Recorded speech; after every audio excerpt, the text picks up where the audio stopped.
Sir आप मुझे बोलने देंगे? एक तो आपने आखिर में मेरा नंबर लाया सर और आप घंटी बजा रहे हैं। प्लीज मुझे बोलने दीजिएगा सर, ये बात अन्यायकारक है। मैडम जहां नाम सर है, आप please one minute please consider sir. धन्यवाद सर। सर ये बिल दावा कर रहा है कि वक्फ संपत्तियों के व्यवस्थापन को रिफॉर्म, एम्पावर और डेवलप कर रहा है। ये बात ऊपर से तो बहुत सही लगती है, परंतु काश ये सही होता, ऐसा ही होता सर, क्योंकि ये हम नहीं कहते हैं कि सुधार की आवश्यकता नहीं है। सुधार की आवश्यकता है, बेहद आवश्यकता है। मैं महाराष्ट्र में औकाफ की मंत्री भी रह चुकी हूँ, आज वक्फ बोर्ड के मेंबर करके भी 4 वर्षों से काम कर रही हूँ। अपने अनुभव से कहती हूँ कि सुधार की आवश्यकता है, लेकिन सर इन सुधारों के लिए, जिसके लिए मैं 4 वर्षों से प्रयत्नशील हूँ, वक्फ बोर्ड को जो प्रश्नों का सामना करना पड़ता है वो भी उसका अनुभव मुझे है। और सबसे बड़े प्रश्न जो 3 है वक्फ बोर्ड्स के सामने, उसमें एक है एनक्रोचमेंट, दूसरा है भ्रष्टाचार और तीसरा है गैर कानूनी कब्जे। सर इनसे निपटने के लिए वक्फ बोर्ड्स को सरकार की सहायता की आवश्यकता थी और है, परंतु बात नियत की है सर। अगर सरकार की रिफॉर्म्स की नियत होती तो इस बिल में वक्फ बोर्ड्स को एम्पावर करने का प्रयास होता। वक्फ बोर्ड्स को गवर्नमेंट के पेट्रोनाइजेशन की आवश्यकता थी और है, मजबूतीकरण की आवश्यकता थी और है सर। रिफॉर्म का एजेंडा होता तो एनक्रोचमेंट्स हटाने में मदद की बात होती। इसके लिए इस बिल में कठोर से कठोर प्रावधान लाए जाते, जो नहीं है। रिफॉर्म का एजेंडा होता तो सर्वेज में सर्वे कमिश्नर्स की मदद की बात होती। रिफॉर्म का एजेंडा होता तो भ्रष्टाचार पर कठोर से कठोर कार्रवाइयों के प्रावधान लाए जाते, जो नहीं है। जमीनों को गैर कानूनी तरीकों से बेचने या खरीदने या कब्जा करने वालों के विरुद्ध और कठोर प्रावधान लाए होते। यहाँ तो पहले जिसको एक सीरियस क्राइम माना जाता था, उसे भी नॉन कॉग्निजेबल और बेलेबल बना करके प्रावधान लाए हैं आप। सर मुतवल्लियों से जो वक्फ बोर्ड्स को शेयर मिलता है, जिससे कब्रस्तानों के, मस्जिदों के काम होते हैं, वो शेयर को भी आपने कम कर दिया है, 7% से 5% पे ला लिया है, क्योंकि वक्फ बोर्ड की और तो कोई इनकम नहीं होती है जिसकी आप बात कर रहे हैं। वो इनकम तो कमर्शियल एक्टिविटी से ही होगी। वक्फ बोर्ड तो मस्जिद चलाते हैं, कब्रस्तान चलाते हैं, आशुर खाने चलाते हैं, दरगाह चलाते हैं, वहाँ से इनकम कहाँ से होगी?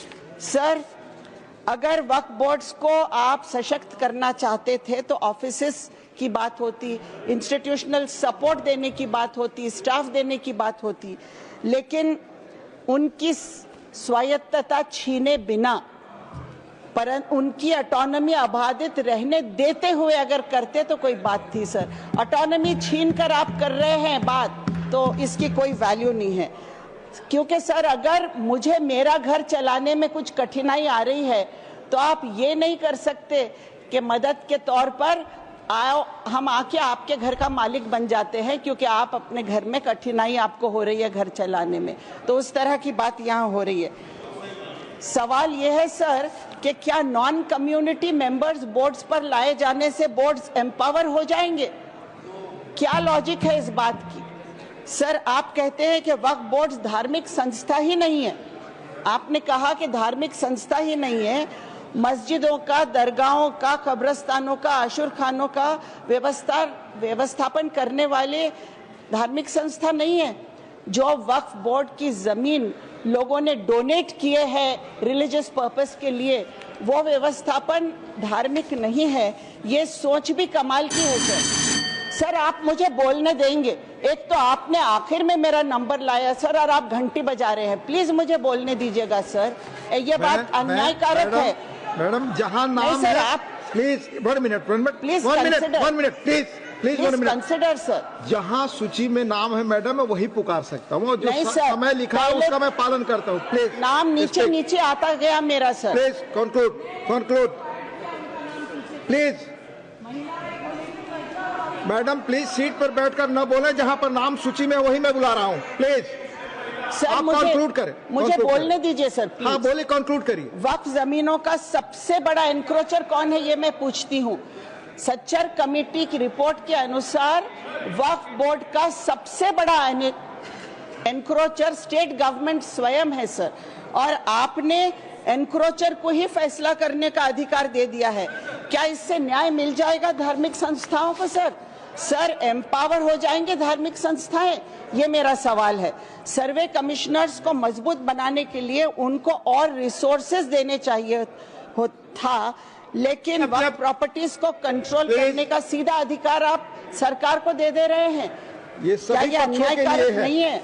सब बचपन में एक कहानी सुनी थी कि एक भेड़िया सर बकरे की खाल ओढ़कर शिकार करता है। मुझे वो कहानी आज याद आ रही है। सर प्लीज मुझे बोलने दीजिए। मैं बोलने दे रहा हूँ आपको। कंक्लूड अनएंडिंग टाइम नहीं दे सकता, अनएंडिंग टाइम नहीं दे सकता, प्लीज नहीं बजाएंगे सर। ये बिल सुधार नहीं बोल के खुद एक तरीके का एनक्रोचमेंट है माइनॉरिटीज के अधिकारों पर, माइनॉरिटीज के संवैधानिक अधिकारों पर। सर आर्टिकल 14 से 30 तक के हर आर्टिकल का उल्लंघन हो रहा है इस बिल में सर। माइनॉरिटीज में केवल मुस्लिम्स नहीं है, क्रिश्चियंस है, सिख्स है, बुद्धिस्ट है, पारसी है, सब है सर। आज मुस्लिम्स की बारी है, कल क्रिश्चियंस की आएगी, परसों बुद्धिस्ट की आएगी। सर मैं ये पूछना चाहती हूँ कि आप गरीब मुसलमानों के फायदे की बात कर रहे हैं, ये चर्चा हो रही है, किस तरह करोगे सर?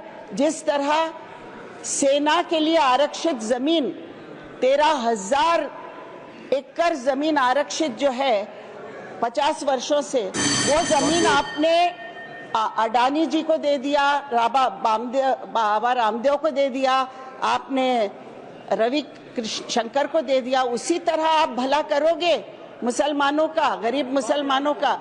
किस तरह करोगे? मुसलमानों को आप क्या दोगे इसमें से? क्या आप इन जमीनों को बड़े बड़े पूंजीपतियों को देकर उसमें से इनकम निकालोगे? आज आपके पास बजट है, आप उस बजट में से मुसलमानों का भला करिए।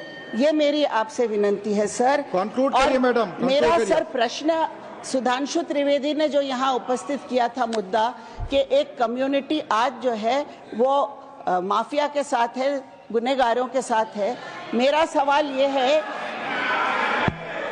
सर, उस पर कह चुके आप, कंक्लूड करिए सर, कंक्लूड करिए। मेरा सवाल है बिल्किस बानो के बलात्कारियों का साथ कौन दे रहा है आपके लिए? क्या वो फरिश्ते हैं? ये मेरा सवाल है। धन्यवाद। आखिर में मैं एक ही बात करते हुए अपनी बात विराम दूंगी सर। बहरों की अदालत में गूंगे की गहवार है, बहरों की अदालत में गूंगे की गहवार है, सजा उसी को मिली है तीर जिसके आर पार है। धन्यवाद।